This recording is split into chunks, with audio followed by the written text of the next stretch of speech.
स्वागत है आपका वास्तुवाणी में। मैं हूं ज्योति और आज हम आपके लिए लेकर आए हैं एक ऐसी जानकारी से संबंधित कार्यक्रम जिसके बारे में शायद बहुत लोग नहीं जानते हैं। क्या आपके घर के बाहर या आसपास कोई मंदिर है?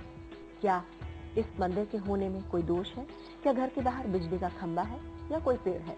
क्या कहीं ये वास्तु से संबंधित कोई दोष तो नहीं? क्या इसका कोई बुरा असर आपके घर पर पड़ रहा है? अगर ये दोष है तो ये कैसा दोष है? इस सब पर जानकारी जुटाने के लिए हमारे साथ हमेशा की तरह मौजूद हैं विश्वविख्यात वास्तु विशेषज्ञ एवं ज्योतिषविद सर्वांग जी। सर्वांग जी, बहुत बहुत स्वागत है आपका। सर्वांग जी, अक्सर देखने में सुनने में आता है वेद दोषों की बात आती है। कहते हैं घर के बाहर अगर कोई खंभा पड़ता हो बिजली का या मंदिर हो या कोई पेड़ हो तो ये दोष होता है, वेद दोष कहा जाता है। क्या है वेद दोष और किन किन चीजों से ये होता है और इसके क्या असर होते हैं?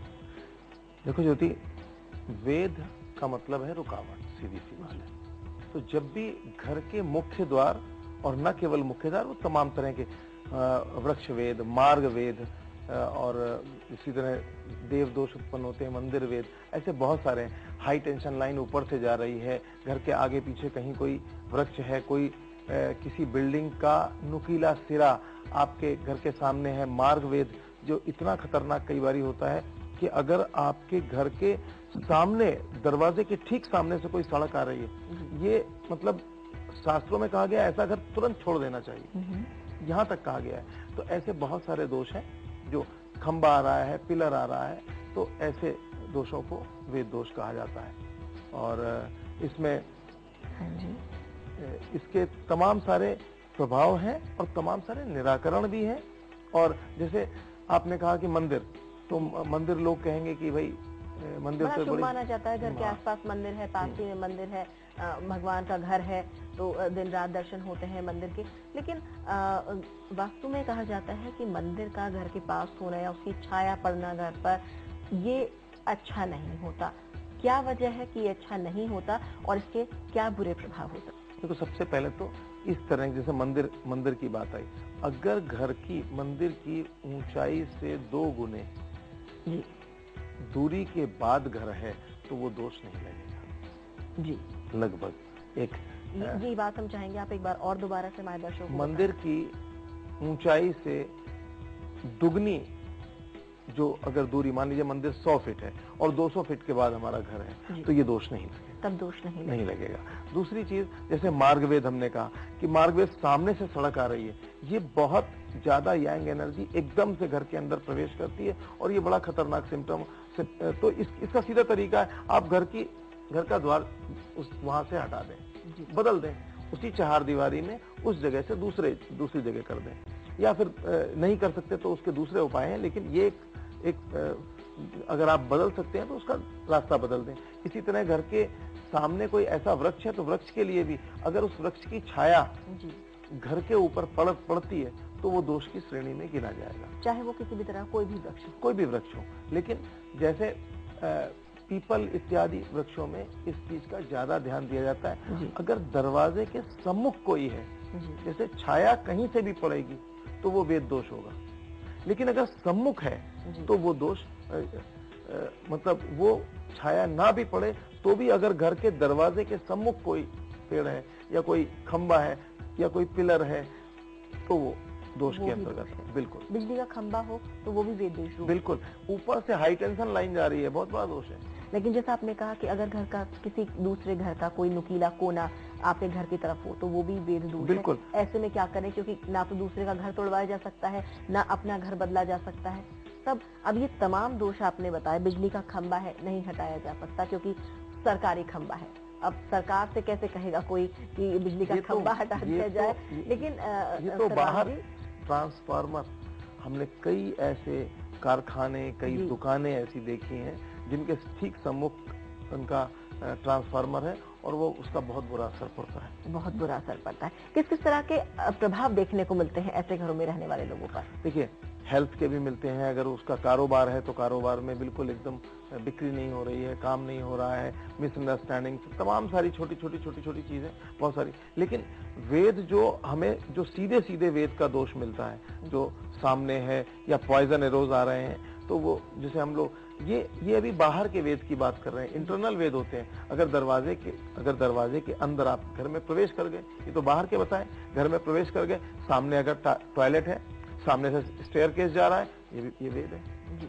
एक बात आपने कही पेड़ है, लेकिन सर्वांग जी कई बड़े लॉन्स होते हैं घरों में, घर के आगे काफी बड़ा लॉन होता है, उसमें तमाम बड़े पेड़ लगाए जाते हैं, तो क्या ऐसे पेड़ों की छाया भी अगर घर पर पड़ती है वो भी वेद दोष के अंतर्गत वेद दोष के अंतर्गत आएगी? देखिए, जो बड़े बंगलो होते हैं वहां पर अगर एक छोटे कोने में घर बना हुआ है और बड़ी जगह है, तो वहां पर एहतियात के साथ कौन से वृक्ष कहाँ लगाए जाएं और उसमें क्या ध्यान रखा जाए। वृक्षों के साथ बहुत है, फलदार वृक्ष नहीं लगाए जाते घर के अंदर, तो वो वृक्षों के एक अलग सेगमेंट में, इसमें कई सारी चीजें जो अलग सेगमेंट में हम लोग ले सकते हैं। लेकिन ये भी कहीं ना कहीं वेद दोष बिल्कुल हमने इंटरनल वेद दोषों की बात भी कही, और कि चलिए और बहुत सारी बातें मैं आपसे वेद दोष पर जानूंगी हमारे दर्शकों के लिए, लेकिन फिलहाल हम यहाँ पर रुक रहे हैं एक छोटे से ब्रेक के लिए। ब्रेक के बाद जब वापस आएंगे तो जानेंगे ही किस तरह से इन वेद दोषों से आप पाए मुक्ति, और अगर नहीं पा सकते हैं तो कैसे इनके प्रभावों में कमी लाई जाए।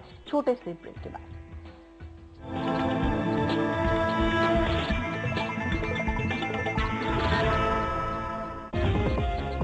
हम हैं उधर, लाखों निगाहें हैं जिधर। आपकी आउटडोर एडवर्टाइजिंग की हर जरूरत का समाधान, देश के 10 बड़े राज्यों में पहुंच। Sigma treat wing, T165 Faizabad road, Indira Nagar, Lucknow 226016। Phone करें या मेल करें।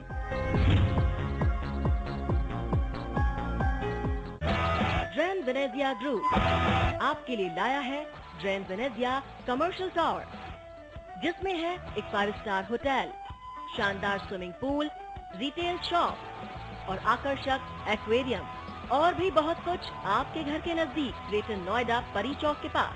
Drain Venezia commercial tower. हर पल, हर मिनट और हर दिन आम बातें जो बन जाती हैं खास, खास बातें और उन पर पैनी नजर। हर खबर आप तक, खबर 9 बजे, शनिवार और रविवार रात 9 बजे।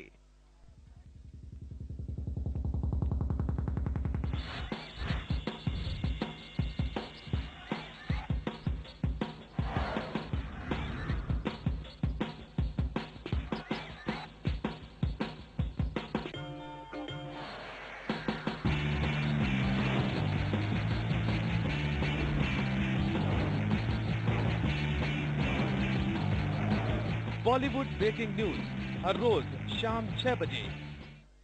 इस कार्यक्रम के प्रायोजक हैं गोल्डी मसाले, जो भी खाएगा वाह वाह करेगा। बनारस के पावन घाट, माँ गंगा का कल कल नाद, मन में अटूट आस्था और मर्यादा पुरुषोत्तम की अमर गाथा। राम कथा हर रोज सुबह 5:30 बजे। इस कार्यक्रम के प्रायोजक हैं जेटिको बनियान, त्वचा के लिए पूरी तरह से सुरक्षित, एंटी बैक्टीरियल। बावर्ची खिलाइए, सबको रिझाइए।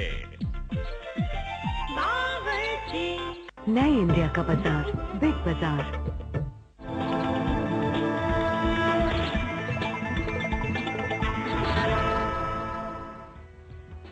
स्वागत है ब्रेक के बाद। आप देख रहे हैं वास्तुवाणी और हम आज बात कर रहे हैं वेद दोषों पर।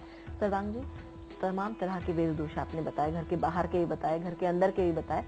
एक और चीज देखने में आती है कि घर के बाहर अगर सीवेज की कोई लाइन जा रही हो, क्या उसे भी वेद दोष के अंतर्गत माना जाएगा? देखिए, हमारे मुख्य द्वार से के सम्मुख चाहे कोई गड्ढा हो, चाहे वो कचरा पड़ा हो, हम कूड़ा अगर वहां इकट्ठा करते हैं, किसी भी तरह की नेगेटिविटी है, गड्ढा है, पिलर है, वृक्ष है, कुछ पॉइजन एरोज हमको आ रहे हैं, तो किसी भी तरह का ऑब्स्टिकल हो, रुकावट हो, वो वेद के अंतर्गत है। वो वेद के अंतर्गत आता है। हमने बात की, अभी आपने बताया कि अगर पेड़ हो, घर के अंदर भी कोई पेड़ हो तो वो भी वेद दोष के अंतर्गत आता है। ऐसे में ही बड़े घरों की हमें यहाँ पर बात करते हैं। घर के अंदर लोग मंदिर अपना स्थापित कर लेते हैं कि हमारा घर है इतना बड़ा, यहाँ भगवान का भी हम एक मंदिर बनाए। तो अभी हमने बात की कि अगर घर के आसपास 200 फीट के दायरे में भी अगर कोई मंदिर है तो वेद दोष है, लेकिन घर के अंदर ही जब मंदिर स्थापित नहीं बताया मैंने, वहाँ ये बताया, इसे क्लियर करना जरूरी है कि अगर दुगनी से ज्यादा उसकी ऊंचाई, वो एक एग्जाम्पल दिया था कि अगर दुगनी से ज्यादा ऊंचाई से जितनी उसकी ऊंचाई है उसके दुगने के बाद अगर घर है तो वो दोष नहीं आएगा। लेकिन ऐसे में मंदिर की छाया पड़ना भी दोष माना जाता है अगर मंदिर है। लेकिन लोग जो घर के अंदर मंदिर बना लेते हैं, जैसे अभी आपने कहा घर के अंदर भी अगर कोई पेड़ है तो वो वेद दोष है, ऐसे में क्या वो वेद दोष माना जाएगा? और साथ ही साथ ये बात, क्या जो बिल्डिंग बड़ी कॉलोनीज होती हैं उनमें भी आजकल एक कॉलोनी का एक मंदिर बना दिया जाता है पार्क के पास, आसपास कहीं, तो क्या वो भी उस कॉलोनी के लिए या उन बड़े घरों के लिए वेद दोष के तौर पर देखा जाए? पहली बात तो ऐसा नहीं है। मैंने कहा कि घर के अंदर अगर कोई वृक्ष है वो सारे वृक्ष दोष की श्रेणी में नहीं आएंगे, लेकिन अगर उनकी छाया पड़ रही है और वो कोई दोष वाला वृक्ष है तो मैंने कहा वृक्ष का एक अलग सेगमेंट लेंगे। लेकिन जहाँ तक पूजा की बात है, जैसे अगर आप इसमें सावधानी बरतने की जरूरत है, अगर आपका एक बड़ा बंगलो है तो लोग अक्सर उसकी चार दीवारी में घर से अलग एक मंदिर बना देते हैं। कई बारी बाहर वाले सार्वजनिक लोगों के लिए भी बाहर से दरवाजा दे देते हैं, कोई लोग नहीं देते हैं। लेकिन इसमें यहाँ ध्यान देने की बात है, उस मंदिर की ऊंचाई, अगर उसमें गुंबद बनेगा, उसकी ऊंचाई ऐसी होगी जो वही उसकी छाया घर में पड़ेगी तो वो दोष है। घर में हम गृहस्थ जीवन ये क्यों नहीं सोचते हैं कि भगवान सब जगह विद्यमान है? भगवान तो हमारे अंदर भी विद्यमान है ना?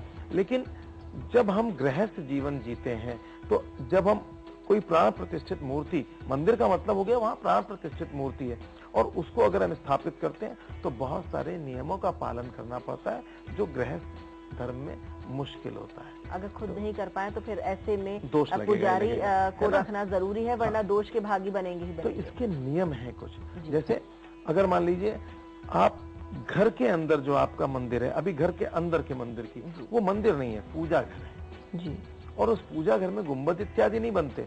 वहां पर भी ये ध्यान रखना होगा, जहां पर पूजा घर हो उसके ऊपर कोई नेगेटिव चीज तो नहीं आ रही है। जनरली हम लोगों से कहते हैं जहाँ पूजा घर हो वहां ऊपर पौधे वगैरह लगा दो, ताकि हर वक्त लोग वहां पे सोए बैठे नहीं, लेटे बैठे नहीं। लेकिन जहाँ पूजा घर है वहां पर प्राण प्रतिष्ठित मूर्ति घर में, मतलब सामान्यतः सामान्य गृहस्थ के लिए विशेष परिस्थितियां, विशेष साधकों के अलग नियम है। सामान्य लोगों के लिए घर में मूर्ति प्राण प्रतिष्ठित नहीं होनी चाहिए जी, एक बात। दूसरी, वास्तु के नियम के अनुसार मूर्ति कभी भी आपके गृह स्वामी के 10 अंगुल हाथ का जो होते हैं उससे ऊंची नहीं होनी चाहिए। ये भी अपने आप में, ये भी बिल्कुल, आप जो है अंगुष्ठ प्रमाण से लेकर के 10 अंगुल के अंदर अंदर की मूर्ति होनी चाहिए। अगर आप कोई, और कोशिश करिए संगमरमर की मूर्ति ना हो करके, पत्थर की मूर्ति ना हो करके, अगर धातु इत्यादि की मूर्ति हो तो ज्यादा अच्छा है जी, है ना? तो ये मंदिर के लिए। जब हम चार दीवारी में बनाते हैं घर में, अगर विशेष साधकों के लिए भी नियम ये है कि वहां पर विशेष साधक भी प्राण प्रतिष्ठित मूर्ति में हाइट का ध्यान रखें, और उनकी चल प्रतिष्ठा होती है, जबकि मंदिरों में अचल प्रतिष्ठा होती है। चल प्रतिष्ठा और अचल प्रतिष्ठा के अलग नियम है। जब हम चार दीवारी में मंदिर बना रहे हैं घर में, तो वहां पर चल प्रतिष्ठा करें और उस मंदिर में गुंबद इतना ऊंचा ना करें कि उसकी छाया घर में पड़े। ऐसे आप बना सकते हैं। ये तो बात हुई घर, जो बड़ी कॉलोनीज है, क्या उसमें भी इसी नियम का ध्यान रखा जाए? बिल्कुल, कॉलोनीज में जनरली दोष नहीं आने पाता। हमने जो बड़ी कॉलोनीज देखी उसमें, उसका कारण ये है कि ऑलरेडी जो बिल्डिंग्स होती हैं वो बहुत ऊंची होती हैं, और जो स्पेस काफी होता है, और वो गार्डन और पार्क के कहीं किनारे एक मंदिर बनाते हैं, तो उसमें भी अगर कोशिश करें चल प्रतिष्ठा वाले नियम का पालन करें तो ज्यादा अच्छा है। लेकिन अगर वो उन बिल्डिंग से इतनी दूर हैं कि उनकी छाया प्रमाद का लक्षण, छाया नहीं आती है, तो दोष नहीं है। और आप अपने घर से निकल के आप घर में मंदिर का आनंद उठा सकते हैं, डेली उनको पूजा पाठ कर सकते हैं, अच्छी बात है। चलिए सर्वांग जी, तो बहुत अच्छी आपने बातें बताई किस तरह से दोष है और किस तरह से नहीं है। अब जो दोष ऐसे हैं जैसे खंबा है, पेड़ है, या पॉइजन एरोज आ रहे हैं, या बहुत ज्यादा यांग ऊर्जा आ रही है, आपने बताया कि अगर सीधी सड़क आ रही है वो भी है, तो इनसे बचने के अब उपाय क्या करे जाएं, ये सभी हम आपसे जानेंगे। लेकिन फिलहाल वक्त तो चला एक छोटे से ब्रेक का। जल्द लौट रहे हैं हम इस छोटे से ब्रेक के बाद, और ब्रेक के बाद जानेंगे इन वेद दोषों से बचने के उपाय।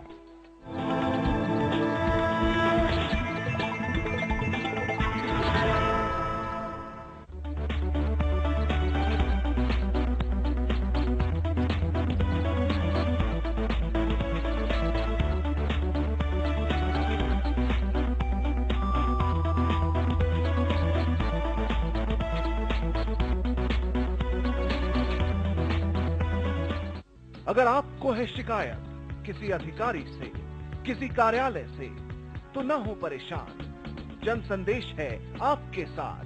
हमसे संपर्क करें 0120-417-1234 पर और हम पहुंचेंगे उस अधिकारी या विभाग तक। जन संदेश, जो सच वही संदेश। छोटे पर्दे का ड्रामा। ये बोल रही है ना कि जौन बात गलत है वो गलत है। यह रियलिटी शो का हंगामा। You just fantastic. बड़े पर्दे की चहल पहल या बॉक्स ऑफिस पर उथल पुथल।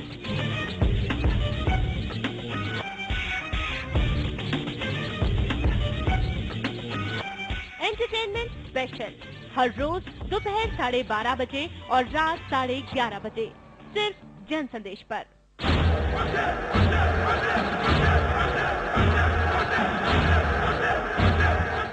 वो जिसके नाम से मंसूब ये सबीले हैं, वो अपनी प्यास बुझाने कभी नहीं आया।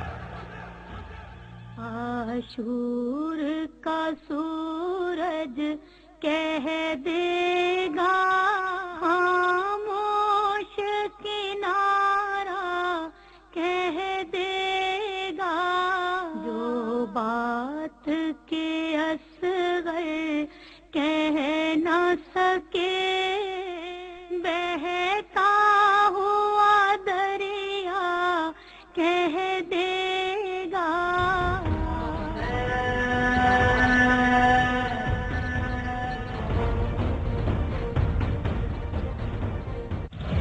खबरों की रफ्तार में छूट जाता है कुछ,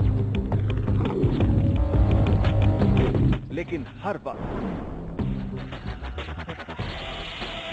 कहीं बार तो कहीं बारूद। 7 समंदर पार या 7 आसमान ऊपर, घने जंगलों में या शहरों में, हर पल है विशेष।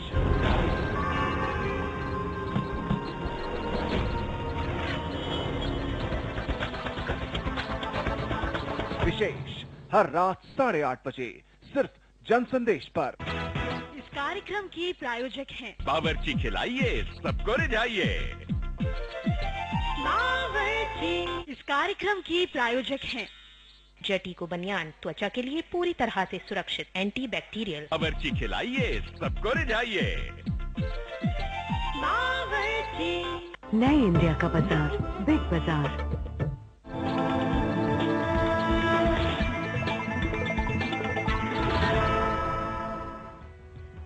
स्वागत है ब्रेक के बाद, और आज हम वास्तुवाणी में बात कर रहे हैं तमाम तरह के वेद दोषों की।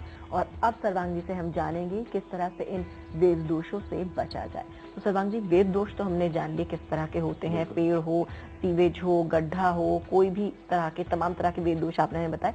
अब इनसे बचने के उपाय भी जरूर होने चाहिए, क्योंकि अगर खंबा है उसे नहीं हटाया जा सकता, किसी घर का नुकीला कोना है तो नहीं हटाया जा सकता, सीधी सड़क आ रही है तो कैसे बदले, सीवेज की लाइन जा रही है तो क्या करें। कि वेद दोष तो सारे हो गए, लेकिन अब इनसे बचे कैसे। जो फ्लैट स्कल्पचर है उसमें अक्सर जो मुख्य द्वार होता है उसके बाद आपका सामने दीवार आ जाती है, आप ऐसे घूम के जाते हो जी, दैट इज ऑल्सो मेजर वेद दोष जी, बड़ा दोष है ना। तो ऐसे में अब उसका ही सबसे पहले उपाय हम बता देते हैं। वैसे तो सबसे पहले आप अपने घर के अंदर और बाहर जो आपका मेन एंट्रेंस है वहां किसी भी तरह का अंदर और बाहर साफ सफाई और सामने कोई गड्ढा कचरा इत्यादि जो आप खुद कर सकते हैं वो नहीं हो।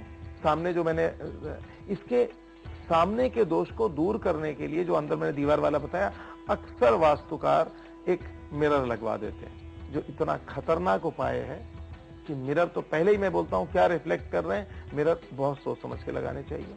लेकिन वहां पे मिरर की एनर्जी जो घर के अंदर घुस रही है वो रिफ्लेक्ट हो जाएगी, बाहर चली जाएगी। तो वहां पर रो ट्रीज का एक चित्र लगा सकते हैं कि गहराई का आभास देते हुए रो ट्रीज का चित्र लगा सकते हैं ग्रीनरी लिए हुए। घर के मुख्य द्वार के दोनों तरफ तुलसी का पौधे लगा सकते हैं, वेद दोष दूर करने में मदद करते हैं, बहुत सारे पॉजिटिव एनर्जी को आने में मदद करते हैं। और जैसे एक बहुत ही सामान्य और सरल उपाय है कि पाकुआ मिरर, बाहर की तरफ पाकुआ मिरर लगाने का एक चलन है। पाकुआ मिरर एक ऐसा मिरर होता है जैसे आपने गाड़ी वगैरह में देखा होगा, मिरर साइड में लगे होते हैं जो बड़े ऑब्जेक्ट को छोटे में पूरा ग्रहण कर लेते हैं। तो बड़े से बड़े वृक्ष को और बड़ी से बड़ी चीजों को वो अपने में समाहित कर लेते हैं और उसको रिफ्लेक्ट कर देते हैं। तो घर के ऊपर एक पाकुआ मिरर अकॉर्डिंग टू जैसी समस्या है उसके हिसाब से बड़ा छोटा आप पाकुआ मिरर लगा सकते हो। ये चाइनीज उपाय है, लेकिन वेद दोष के लिए हमको अपने सिस्टम में भी इतना आसान और पावरफुल उपाय नजर नहीं आता। पॉइजन एरोज हो या वृक्ष हो या किसी तरह का वेद हो वो रिफ्लेक्ट कर देता है। मार्ग वेद जिनको आप नहीं दूर कर सकते, ट्रांसफार्मर है, पिलर है, वो तो आप सामने से मार्ग वेद आ रहा है तो आप कोशिश करके चार दीवारी का दरवाजे का मेन एंट्रेंस का रुख जो है थोड़ा सा अलग हटा के बना लें। तो सर्वांग जी, जिस तरह से अगर घर के किनारे पर कोई बिजली का खंबा है, बिल्कुल बीचों बीच नहीं आ रहा है, तो वो भी वेद दोष के तौर पर ही माना जाएगा। आपने कहा हाई टेंशन तार जा रहे हैं, बिल्कुल घर के एक कोने पर सरकारी वो खंबा लगा हुआ है, तो क्या जो पाकुआ मिरर आपने बताया क्या उस खंबे के ठीक सामने लगाया जाए या घर के बीचों बीच लगाया जाए? वहां भी लगा सकते हैं, लेकिन एक बात ध्यान रखें, सामान्यतः मुख्य द्वार के ऊपर लगाया जाता है। किसी भी तरह के न केवल वो दोष बल्कि किसी तरह की बुरी बला या दृष्टि दोष और किसी तरह के तांत्रिक प्रभाव से भी वो दूर करने में, क्योंकि वहां खाली मिरर नहीं होता, उसके साथ उसका मतलब 8 उसके वो बने होते हैं, उसमें चाइनीज सिंबल्स बने होते हैं और उनके अपने महात्म्य, कभी उस पर हम चर्चा करेंगे। लेकिन पाकुआ मिरर और जो गड्ढे हैं उनको दूर करने में भी मददगार है। नहीं, उस सामने बड़े वेद दोषों को जो नीचे दोष है उनको कैसे रिफ्लेक्ट करेगा। अभी मैं क्या राजा है उनके लिए? नहीं, अभी सबसे पहले ये पाकुआ मिरर कभी तो पहले गलती से भी घर के अंदर लगाया तो इसका बहुत बड़ा दुष्परिणाम भोगना पड़ सकता है। तो कभी भी इन साइड नहीं लगाते, आउटसाइड लगाते हैं। ये बेहद महत्वपूर्ण बात है। और इसी तरह आप सभी के लिए आप इस बात को ध्यान जरूर दें कि आप ये सोचकर कि कोई दोष घर में है, जो इंटरनल वेद दोष सर्वांग जी ने बताया, उन्हें हटाने के लिए पाकुआ मिरर का घर में इस्तेमाल कतई ना करें, बाहर करें, क्योंकि ये बाहर के वेद दोषों के लिए एक अछूत उपाय है। जी, दूसरा, अंदर के दोषों को दूर करने के लिए एक इसी तरह से बिना मिरर नहीं होता, बागवा उसे बोलते हैं, तो उसका प्रयोग करते हैं। ये चाइनीज, ये भी एक चाइनीज प्रतीक है। और जो आपने कहा गड्ढे वगैरह कैसे हटाएं, गड्ढे का सीधा सीधा तुक है, गड्ढे को पाटिए। अगर घर के सामने गड्ढा है तो आप मतलब वास्तु तो अभी भूल जाइए, आपके लिए चोट चपेट और एक्सीडेंट का कारक हो सकता है, तो गड्ढे को भर दीजिए। इसी तरह से जो आपका अगर घर के मध्य भाग से और खासकर ब्रह्म स्थान से होता हुआ अगर सीवेज सिस्टम आपका आ रहा है तो ये आपके लिए खतरनाक दोष है, वहां से हटाइए उसको, दूसरा कोई तरीका नहीं। चलिए, तो ये तो बातें हो गई तमाम उपायों की। अब चलते चलते, क्योंकि वक्त बहुत कम बचा है, टिप ऑफ द डे। वेद दोषों की बात हो रही है और वेद दोष के लिए एक बहुत ही सरल और इफेक्टिव हम एक उपाय बता रहे हैं कि आप अपने घर के बाहर ऊपर की तरफ बीसा यंत्र, नरवाण बीसा यंत्र कहलाता है, इसको अगर आप लगाते हैं तो ये तमाम तरह के घर के भीतर प्रवेश करने वाले दोष और वेद दोषों को दूर करने में मदद करता है। इसको अगर किसी पिरामिड के अंदर लगा दें ताकि वो नजर भी ना आए और दूसरा कोई उसको हाथ भी ना लगाए तो और भी अच्छा है। और लेकिन ये प्राण प्रतिष्ठित होगा तभी बढ़िया काम करेगा। तो जाना आपने किस तरह से आप अपने घर के वेद दोषों को दूर कर सकते हैं, चाहे वो आपके घर के अंदर के वेद दोष हो या फिर आपके घर के बाहर के वेद दोष हो। ये सारी जानकारी आज हमें दी सर्वांगी ने, किस तरह से इन वेद दोषों से आप पाए मुक्ति। और इसी के साथ वास्तुवाणी के इस कार्यक्रम में इतना ही, हमें दीजिए इजाजत, नमस्कार।